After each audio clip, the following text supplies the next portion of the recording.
friends, in this video I am going to tell you how to rotate a button in Elementor. Right now, as you can see, I am editing a web page of my website using Elementor, and I have simply added a button widget in this section.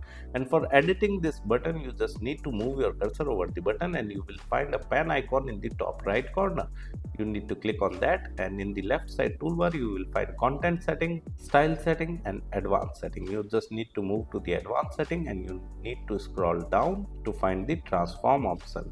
When you click on transform option, you will find the rotate option, and here you can see a pen icon in the front of rotate. You just need to click on that. Now you can simply rotate your button by adjusting the rotate degree, right, to whatever you want. So this is how you can simply rotate a button in Elementor. Apart from it, if you want to learn more about Elementor, I have mentioned my blog link in video description. You can simply visit my blog and read articles related to Elementor with video tutorials. And if you are interested in learning digital marketing in detail, then also I have mentioned my website link in video description. You can simply visit my website, explore our digital marketing course, and you can purchase the course directly from there. Thank you so much. If you want to learn digital marketing for free, then subscribe Digital Bikana YouTube channel right now.